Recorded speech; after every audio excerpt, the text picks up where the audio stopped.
Hello friend, स्वागत है आपका जीके लाइव पाठशाला में। यूपी ट्रिपल एससी पीईटी के लिए हम लोग घटना चक्र की बुक से 2 सीरीज से प्रैक्टिस सेट सॉल्व कर रहे थे। आज हम लोग 9 नंबर का प्रैक्टिस सेट सॉल्व करेंगे। इसके पहले का आपको डिस्क्रिप्शन बॉक्स से वीडियो मिल जाएगा। जिन लोगों ने वो वीडियो ना देखा हो, आप लोग प्लीज़ उसको जा करके डिस्क्रिप्शन बॉक्स से देख सकते हैं। आज हम लोग 9 नंबर का प्रैक्टिस सेट सॉल्व करेंगे। तो आइए, इसमें हमारा जो पहला क्वेश्चन दिया गया है देखते हैं। दोस्तों प्लीज़ आप लोग चैनल को ज़रूर सब्सक्राइब करते रहिए, क्योंकि हम जितने भी आपको वीडियो देते रहे उसका अपडेट आपको मिलता रहे। पेपर जल्दी ही होने वाला है, 1 महीने के अंदर।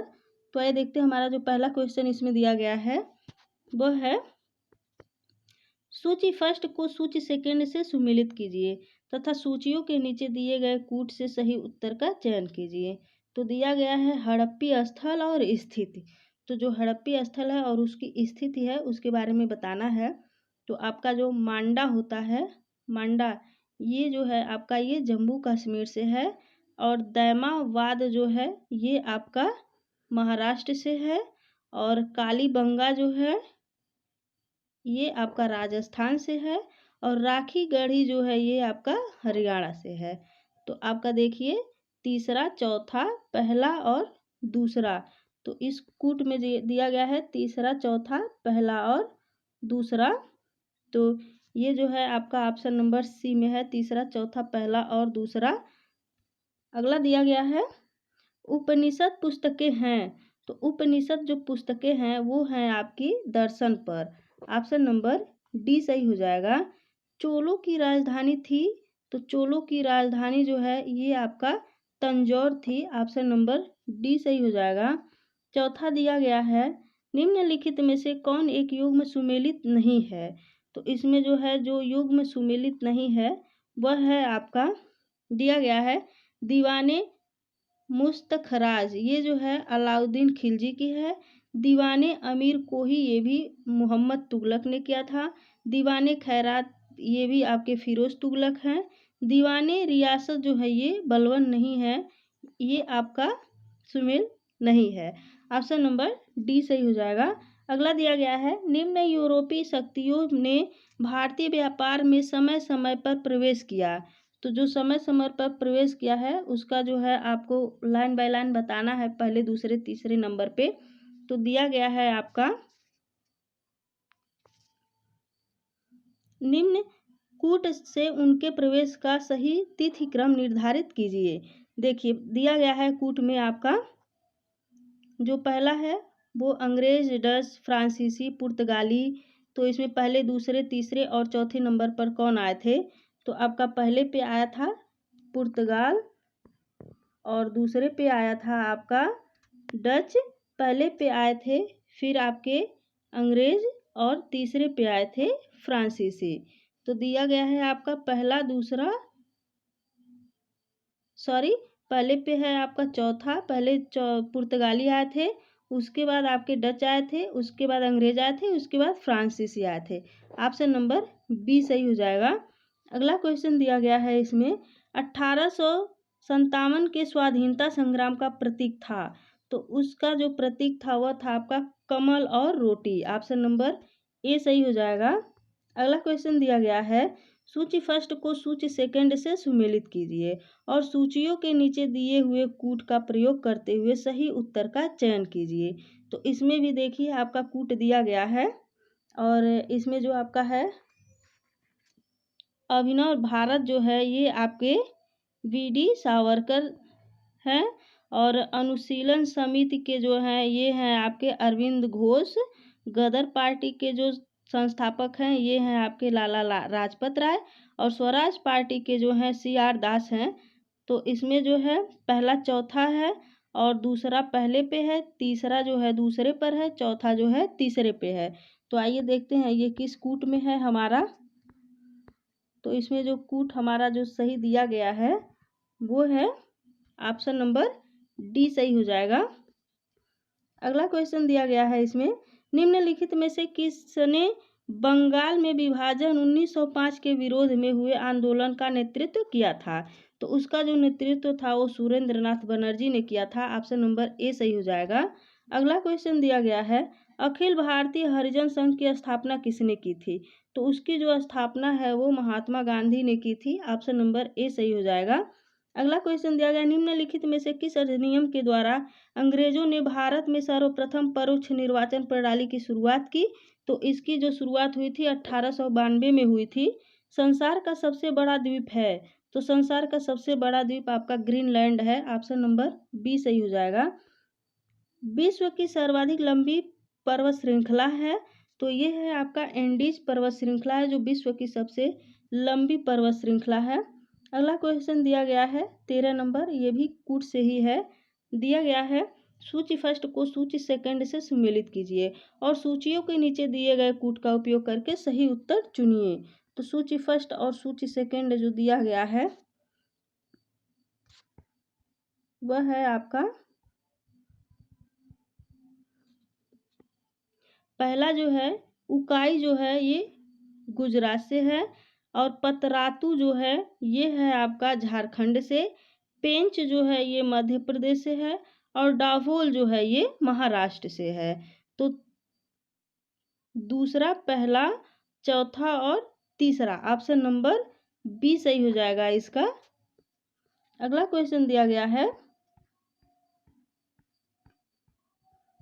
14 नंबर प्रश्न, देखिए दिया गया है इसमें, सूची फर्स्ट व सूची सेकंड का सुमेल कीजिए तथा सूचियों के नीचे दिए गए कूट से सही उत्तर चुनिए। तो इसमें भी जो है आपका ये भी सूची से ही दिया हुआ है, और इसका जो देखिए दिया गया है पहला जो है भाखड़ा जो दिया गया है ये है आपका सतलज नदी पे, और हीराकुंड परियोजना जो है ये है आपका महानदी पे, और इडुक्की परियोजना जो है ये आपका पेरियार में है, और अर्जुन सागर परियोजना जो है ये आपका कृष्णा नदी पे है।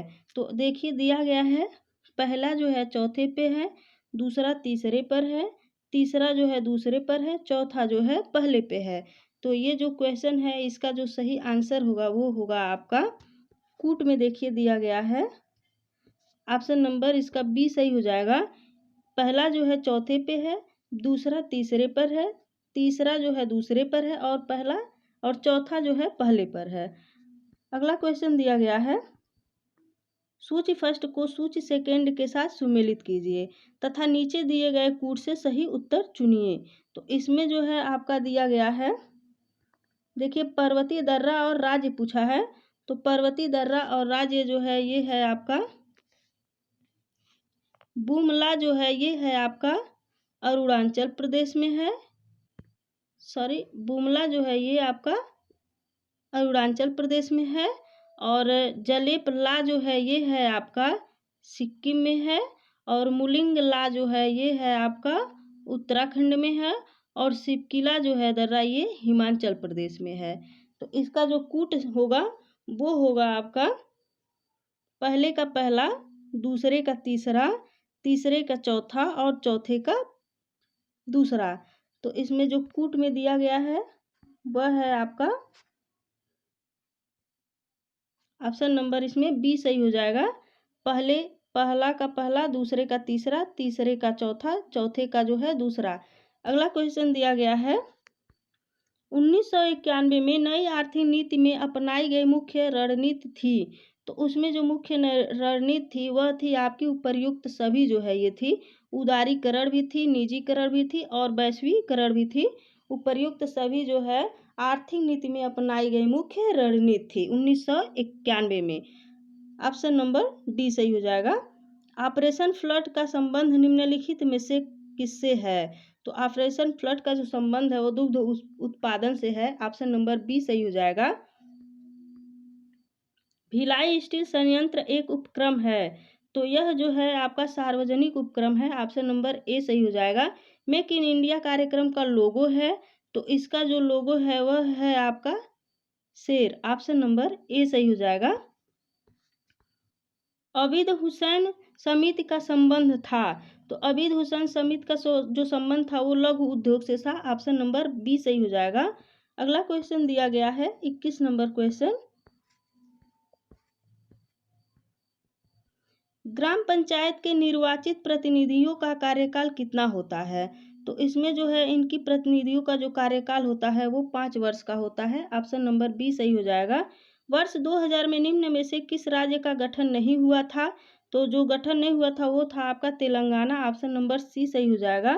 किस राज्य की प्रथम महिला राज्यपाल कौन थी?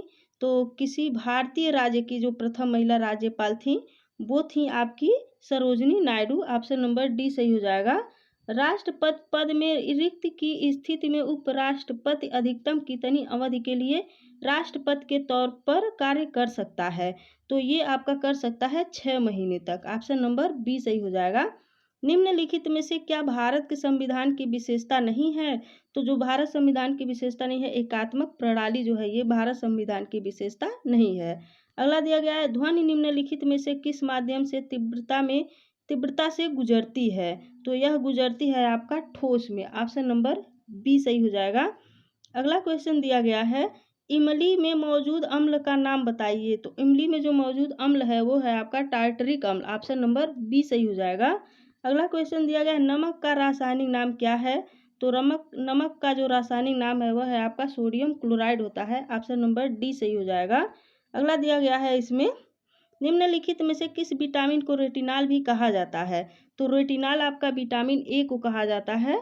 लौंग किससे प्राप्त होती है? तो लौंग जो है ये आपका फूल की कली से प्राप्त होती है लौंग। ऑप्शन नंबर डी सही हो जाएगा। आगे दिया गया है पवन का संधि विच्छेद है। तो पवन का संधि विच्छेद जो है ये आपका पो धन अन होता है पवन। शुद्ध वर्तनी का चयन कीजिए। तो शुद्ध वर्तनी जो होता है आपका अस्पृश्यता होता है। ऑप्शन नंबर सी सही हो जाएगा। निम्नलिखित में से एक शब्द की वर्तनी अशुद्ध है। तो जो वर्तनी अशुद्ध है वह है आपकी आजीविका है। ऑप्शन नंबर सी सही हो जाएगा। महल के भीतरी भाग को किस शब्द से में जानते हैं? तो महल के भीतरी भाग को जो है ये आपका अंतःपुर शब्द से भी जानते हैं। ऑप्शन नंबर सी सही हो जाएगा, अंतःपुर। अगला क्वेश्चन दिया गया है इसमें, ऋजु का विलोम है। तो ऋजु का जो विलोम होता है वो आपका वक्र होता है। ऑप्शन नंबर सी सही हो जाएगा। निर्देश 4 शब्द दिए गए हैं जिनमें से 3 किसी न किसी तरह समान है और एक असमान है। उच्च असमान शब्द का चयन करें। तो जो असमान शब्द है वह है आपका, पहला दिया गया है ताजमहल आगरा में है, ये भी सही है। और इंडिया गेट जो है नई दिल्ली में है, ये भी सही है। विक्टोरिया स्मारक कोलकाता में है, ये भी सही है। कोणार्क जो है ये उड़ीसा में है, ये आपका असमान शब्द है। कोणार्क का जो मंदिर है ये उड़ीसा में नहीं है। ऑप्शन नंबर डी सही हो जाएगा। अगला दिया गया है, जून 2022 में भारतीय प्रेस परिषद की पहली महिला अध्यक्ष कौन बनी? तो उसकी जो पहली महिला अध्यक्ष न्यायमूर्ति रंजना प्रकाश देसाई बनी थी। ऑप्शन नंबर सी सही हो जाएगा। अगला दिया गया, किस भारतीय प्रौद्योगिकी संस्थान आईआईटी द्वारा भारत में जल की समस्या को हल करने के लिए स्वामैप नामक एक नए अंतर अनुशासनात्मक जल प्रबंध और नीति केंद्र की स्थापना की गई है? तो ये आपका किया गया है IIT Madras. Option number A सही हो जाएगा। अगला दिया गया है, भारत का पहला ग्राफीन नवाचार केंद्र किस राज्य में स्थापित किया जाएगा? तो ये आपका किया जाएगा केरल में। ऑप्शन नंबर बी सही हो जाएगा। अगला क्वेश्चन दिया गया है, हाल ही में कौन भारतीय अभिनेत्री फ्रांस की फैशन कंपनी लुइस वुइटन की पहली भारतीय ब्रांड एम्बेसडर बनी है? तो ये बनी है आपकी Deepika Padukone. Option number D सही हो जाएगा। किस शहर में भारत का पहला बायोगैस से चलने वाला ईवी चार्जिंग स्टेशन चालू किया गया है? तो ये मुंबई में किया गया है। ऑप्शन नंबर सी सही हो जाएगा। जनवरी 2022 में प्रसिद्ध कथक नर्तक बिरजू महाराज बृजमोहन नाथ मिश्रा का निधन हो गया। वह किस घराने से संबंधित थे? तो वो आपके थे कालका विंदादीन घराना। ऑप्शन नंबर बी सही हो जाएगा। अगला दिया गया है इसमें, 22 मार्च 2022 को केंद्रीय जल शक्ति मंत्री गजेंद्र सिंह शेखावत द्वारा विश्व जल दिवस के अवसर पर शुरू किए गए अभियान का क्या नाम है? तो उस अभियान का जो नाम है वह है आपका सुजलाम 2.0। ऑप्शन नंबर डी सही हो जाएगा। जून 2022 में कौन राज्य केंद्र शासित प्रदेश एक राष्ट्र एक राशन कार्ड योजना को लागू करने वाला देश का 36वां राज्य बन गया है? तो ये आपका बना है असम। ऑप्शन नंबर ए सही हो जाएगा। अगला क्वेश्चन दिया गया है, फरवरी 2022 में केंद्र सरकार ने ग्रीन हाइड्रोजन ग्रीन अमोनिया नीति का अनावरण किया। इस नीति के तहत ग्रीन हाइड्रोजन और ग्रीन अमोनिया के उत्पादकों को कितनी अवधि तक अंतर्राज्यीय पारेषण शुल्क से छूट मिलेगी? तो इसमें जो छूट मिलेगी वो होगा आपका 25 वर्ष। ऑप्शन नंबर डी सही हो जाएगा।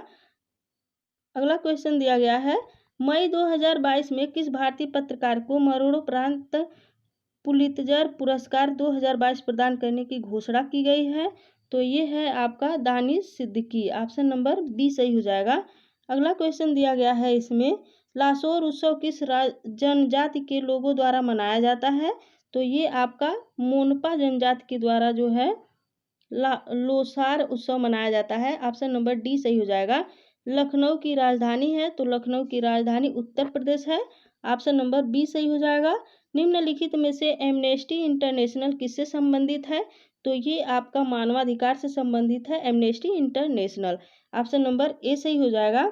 विष्णु शर्मा द्वारा रचित पशुओं पर आधारित नीति कथाओं के प्रसिद्ध संग्रह का नाम क्या है? तो उसका जो नाम है वह है आपका पंचतंत्र। ऑप्शन नंबर सी सही हो जाएगा। मैड्रिड की राजधानी है, तो मैड्रिड की राजधानी आपका स्पेन होता है। ऑप्शन नंबर सी सही हो जाएगा। अगला क्वेश्चन दिया गया है इसमें, कर्नाटक की संसदीय सीटों राज्य सभा की संख्या है? तो राज्यसभा की संख्या जो है आपकी 12 होती है। ऑप्शन नंबर ए सही हो जाएगा। प्रतिवर्ष अंतर्राष्ट्रीय महिला दिवस कब मनाया जाता है? तो ये 8 मार्च को मनाया जाता है, प्रतिवर्ष अंतर्राष्ट्रीय महिला दिवस। ऑप्शन नंबर सी सही हो जाएगा। बिरसा मुंडा जनजाति नायक नामक पुस्तक किसने लिखी? तो इस पुस्तक को जो है आपका प्रोफेसर आलोक चक्रवाल ने लिखा। ऑप्शन नंबर डी सही हो जाएगा। वर्ष 2021 का world games athlete of the year पुरस्कार किसे प्रदान किया गया? तो ये जो है आपका प्रदान किया गया है PR श्रीजेश को। ऑप्शन नंबर बी सही हो जाएगा। अगला क्वेश्चन दिया गया है, नोबेल पुरस्कार, पूरा नहीं आ रहा है, थोड़ा सा रुक जाइए आप लोग। हाँ, नोबेल पुरस्कार 2021 के विजेताओं के संदर्भ में विकल्प में कौन सा तथ्य सही नहीं है? तो जो नोबेल पुरस्कार के विकल्प में तथ्य सही नहीं है वह है चिकित्सा जो दिया गया है ये बेंजामिन लिस्ट जर्मनी एवं डेविड मैकलिनन के संदर्भ में है, ये जो है आपका सही नहीं है। अगला क्वेश्चन दिया गया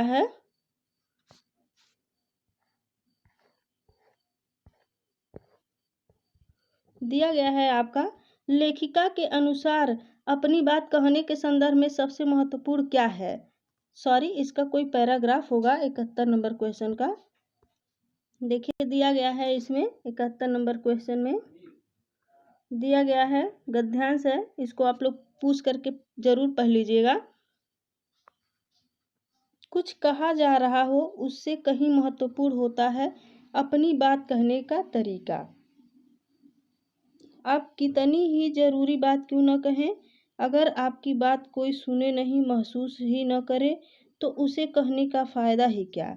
किसी के कहे को सुनने के लिए उसे महसूस करने के लिए पूरा ध्यान केंद्रित करने की जरूरत होती है, और वही मिलता था मुझे उस महान संगीतज्ञ बीथोवन के स्वरों द्वारा पूरा ध्यान।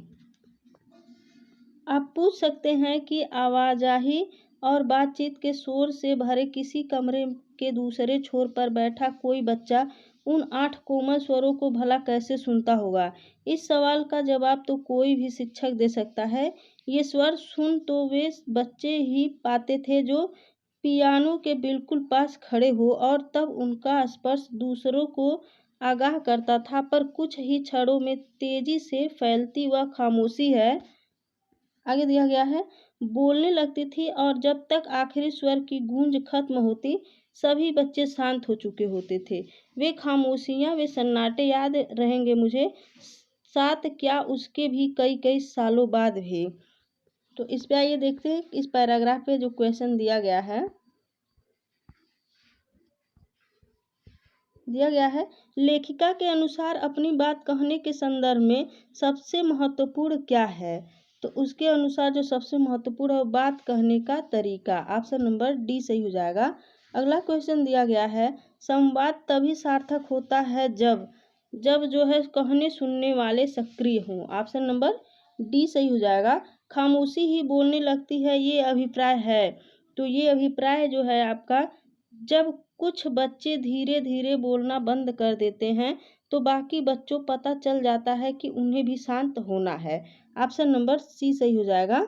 लेखिका के अनुसार जो है, एक शिक्षक अपने बच्चों को बहुत अच्छी तरह जानता है। ऑप्शन नंबर ए सही हो जाएगा। महत्वपूर्ण शब्द है, तो महत्वपूर्ण शब्द जो है वह है आपका यौगिक। ऑप्शन नंबर बी सही हो जाएगा। अगला क्वेश्चन दिया गया है, इसमें 76 से 80 नंबर तक के इस पैराग्राफ से क्वेश्चन आपसे किए जाएंगे और इसको आइए देखते हैं। इस पैराग्राफ को हम लोग पढ़ते हैं, आप लोग इसको पुश करके जरूर पढ़ लीजिएगा। बुद्धिजीवी वह है जो विचार के माध्यम से सत्य का अन्वेषण करता है। सत्य की अवधारणा सुंदर है किंतु बहुत अमूर्त और द्वंद्वात्मक भी है। शायद समस्त सार्वभौमिक अवधारणाओं की तरह वह थोड़ा अस्पष्ट होती है। बुद्धिजीवी यदि अन्य दार्शनिकों और तत्ववेत्ताओं से थोड़ा अलग होता है तो मेरे विचार में इसलिए कि वह सार्वभौमिक और विशिष्ट के बीच नाजुक और मूल्यवान संतुलन बनाने का प्रयास करता है। समाज की हर विशिष्ट समस्या पर विचार करते समय, आगे दिया गया है, उसके सामने कुछ ऐसे मूल्य होते हैं जो परम और शाश्वत होते हैं। जरूरी नहीं वह उन्हें परिभाषित करे, किंतु उनके आलोक में वह अच्छे और बुरे, नैतिक और अनैतिक, सही और गलत का विवेक अर्जित करता है। वह जो है उसके यथार्थ का तटस्थ ढंग से यथावत विश्लेषण करता है। पूर्ण रूप से वस्तुपरक होना उसकी प्राथमिक शर्त है, किंतु वह ही काफी नहीं है। वस्तुपरक तो वैज्ञानिक, समाजशास्त्री, गणितज्ञ भी होते हैं। यदि बुद्धिजीवी उनसे अलग हैं तो इसलिए कि वह जो है उसका अवलोकन करते समय जो होना चाहिए उसके बारे में विचार करता है और इस तरह एक नैतिक आयाम स्वतः ही उसके बौद्धिक कार्यकलाप के साथ जुड़ जाता है। बुद्धि के माध्यम में वह आलोचनात्मक चेतना का संवाहन बन जाता है। आगे दिया गया है, चेतना का यह तत्व ही है जो भारतीय परंपरा में बुद्धिजीवी को एक मनीषी का गौरव प्रदान करता है। एक ऐसा व्यक्ति ही मनीषी का मर्यादा को प्राप्त करता है जिसका विचार यंत्र मनुष्य का समूचा अस्तित्व हो, और यह तभी संभव हो सकता है जब वह अपनी बुद्धि को प्रज्ञा में परिलक्षित कर सकने के योग्य हो। प्रज्ञा वह समझदारी है जहाँ मनुष्य अपने आत्म में रहकर भी सूचित सृष्टि से, जिससे चराचर सब शामिल है, एकात्म स्थापित कर लेता है।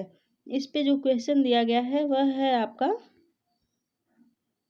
सत्य की अवधारणा होती है, तो इसकी जो अवधारणा होती है वो होती है सार्वभौमिक, अमूर्त और द्वंद्वात्मक। ऑप्शन नंबर सी सही हो जाएगा। अगला दिया गया है, बुद्धिजीवी के कार्यकलापों में नैतिक आयाम कब जुड़ता है? तो इसका जो नैतिक आयाम है जब वह क्या होना चाहिए इसकी परिकल्पना करता है। ऑप्शन नंबर बी सही हो जाएगा। वस्तुपरक ज्ञान होता है, तो वस्तुपरक ज्ञान जो होता है वो वस्तु पर आधारित ज्ञान होता है। ऑप्शन नंबर बी सही हो जाएगा। बुद्धिजीवी अन्य वेदांताओं से किस प्रकार अलग है? तो यह जो है आपका अलग है, वह तटस्थता पर जोर देता है। ऑप्शन नंबर बी सही हो जाएगा। अगला क्वेश्चन दिया गया है, बुद्धि प्रज्ञा में कब रूपांतरित होती है? तो बुद्धि जो है प्रज्ञा में रूपांतरित होती है जब मनुष्य का चिंतन व्यापक होता है और समस्त चराचर जगत उसकी सृष्टि बिंदु में सम्मिलित हो जाता है। ऑप्शन नंबर सी सही हो जाएगा।